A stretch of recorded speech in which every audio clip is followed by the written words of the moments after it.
எல்லா குழந்தைங்களுக்கும் என்னோட வணக்கம். நான் உங்க தீபிகா அருண்.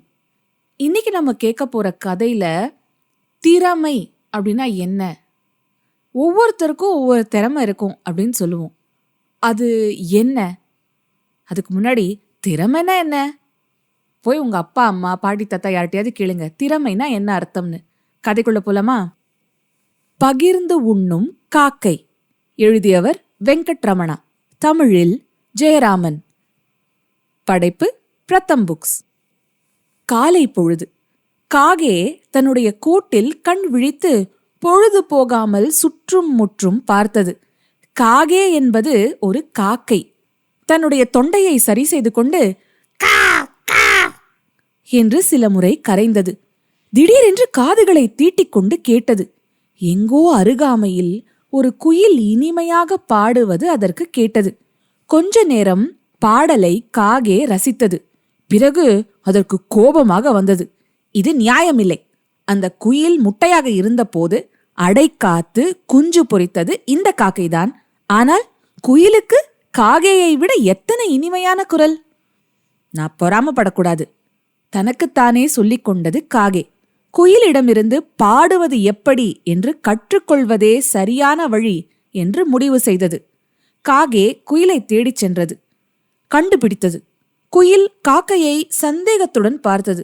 ஆனால் காகே குயிலை கௌரவத்துடன் பார்த்து, எனக்கு பாட சொல்லித்தரியா என்று வினயமாக கேட்டது. சொல்லித்தரேன், ஆனா ஒரு நிபந்தனை என்றது குயில். தினம் அதிகாலையில பொழுது புலர நேரத்துல நீங்க இங்க வரணும் தொடர்ந்து சொன்னது குயில். காகே தலையை ஆட்டியது. அப்படின்னா நாளைக்கே நம்ம பயிற்சி ஆரம்பிச்சிடலாம் என்று சொல்லிவிட்டு குயில் தன் வேலைகளை கவனிக்க பறந்து சென்றது. காகேக்கு தூங்குவதென்றால் ரொம்ப பிடிக்கும்.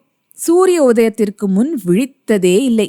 ஆனாலும் அடுத்த நாள் பொழுது புலரும் நேரம் பாட்டு பயிற்சி இருக்கிறதே, அதனால் படுக்க போகும் முன் மறுநாள் எழுவதற்கு கடிகாரத்தில் சரியான நேரத்திற்கு அலாரம் வைத்தது. குறிப்பிட்ட நேரத்தில் அலாரம் அடித்ததும் காகே படுக்கையிலிருந்து துள்ளி குதித்து எழுந்து கண்களிலிருந்து தூக்கத்தை துடைத்து எறிந்துவிட்டு பாட்டு வகுப்புக்கு கிளம்பியது. குயில் பொறுமை இழந்து காத்து கொண்டிருந்தது. காகே அடுத்த கிளைக்கு வந்து அமர்ந்த உடனேயே பாடல் பயிற்சியை தொடங்கியது. சரி, முதல்ல இத பாடுங்க என்று கூறி கூ கூ என்று குயில் பாடியது. ஆர்வத்துடன் காகேயும் பாட முயற்சி செய்தது. ஆனால் என்ன முயற்சி செய்தாலும் அதனால் என்றுதான் பாட முடிந்தது. கொஞ்ச நேரம் பொறுத்து பார்த்த குயிலுக்கு போதும் போதும் என்று ஆகிவிட்டது. உங்களால முடியாது என்று சொல்லி இங்க வேற ஆசிரியரை தேடிக்கோங்க என்ற அறிவுரையோடு பறந்து சென்று விட்டது. காகேவுக்கு பெருத்த ஏமாற்றம். பொங்கி வந்த துக்கத்துடன் தன் கூட்டிற்கு திரும்பி வந்தது. வரும் வழியில் ஒரு மயிலை பார்த்தது.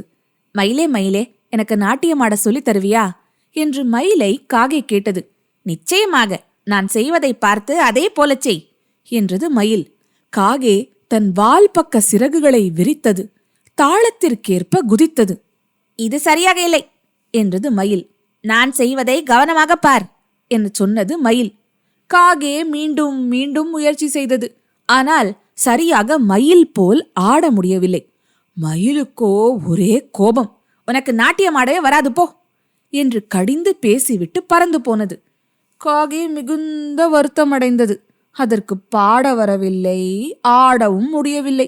சரி, ஒரு நல்ல கூடு கட்டவாவது தெரிந்து கொள்வோம் என்று எண்ணி ஒரு குருவியிடம் சென்றது. ஆனால் குருவி காகேயின் விருப்பத்தை கேட்டதும், நீயா, ஒன்னாலெல்லாம் என்ன மாதிரி கூடு கட்ட முடியாதே என்று கர்வத்துடன் கூறி காகேவை திருப்பி அனுப்பிவிட்டது. காகேவுக்கு மிக வருத்தமாக இருந்தது. ஏதேனும் ஒன்றில் சிறப்பு பெறுவது எப்படி? தனது கூட்டிலிருந்து கீழே பார்த்தது. கீழே இருந்த வீட்டின் பின்புறம் ஒரு அரிசி குவியல் தெரிந்தது. உடனே சத்தமாக கா கா கா என கரைந்து தன் குடும்பத்தினரையும் நண்பர்களையும் அழைக்கத் தொடங்கியது. எல்லோரும் வந்து வயிறு புடைக்க சாப்பிட்டார்கள். அப்பொழுதுதான் அதற்கு ஒரு உண்மை புரிந்தது. தன்னால் நன்றாக பாட முடியாது, அழகாக ஆட முடியாது, சிறப்பாக கூடு கட்ட முடியாதுதான். ஆனால் வேறு எந்த பறவை உணவை கண்டதும் காக்கைகளைப் போல் எல்லோருடனும் பகிர்ந்து உண்கின்றன. குயில் இல்லை, மயில் இல்லை, குருவி நிச்சயமாக இல்லை. தன்னையும் தன் இனத்தவரையும் தவிர யாருமே இல்லை.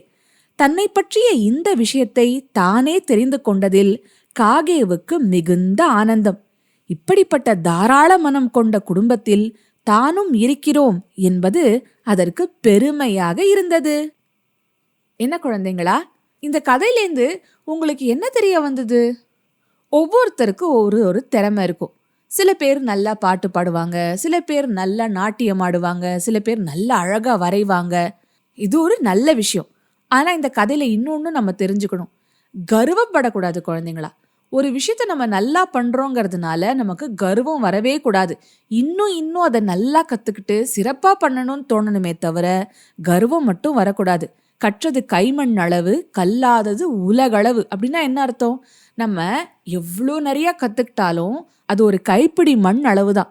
நம்ம இன்னும் கத்துக்க வேண்டியது இந்த உலகம் அளவு பெருசா இருக்கு. இன்னொரு விஷயம், எல்லாருக்கும் எல்லா திறமையும் இருக்கணுங்கிற அவசியம் இல்லை. நமக்குள்ள என்ன திறமை இருக்குன்னு நம்மளால தேடி கண்டுபிடிக்க முடிஞ்சதுன்னா அதை விட ஒரு சிறப்பான விஷயம் எதுவுமே கிடையாது. உங்களோட சிறப்பு அம்சம் எல்லார்கிட்டையும் அன்பா இருக்கிறதா இருக்கலாம், இல்ல எல்லாத்தையும் சுத்தமா வச்சுக்கிறதா இருக்கலாம், இல்ல நல்லா சமைக்க தெரிஞ்சதா இருக்கலாம். இந்த மாதிரி ஒவ்வொருத்தருக்கும் ஒரு சிறப்பு அம்சம் நிச்சயமா இருக்கும். நம்ம பண்ற வேலை இந்த சிறப்பு திறமையோடையோ சிறப்பு அம்சத்தோடையோ ஒத்து இருக்கும்போது அந்த வேலையை நம்ம இன்னும் நல்லா பண்ணுவோம். அதனால உங்களுக்குள்ள என்ன திறமை இருக்குன்னு கண்டுபிடிக்கிறீங்களா?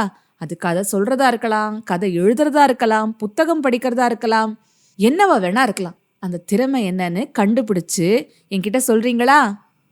இன்னொரு கதையோட சிட்டுக்குருவி பாட்காஸ்ட்ல சீக்கிரமா உங்களை சந்திக்கிறேன். அது வரைக்கும் சிரிச்சுக்கிட்டு கிரிச்சுக்கிட்டு சந்தோஷமா இருங்க.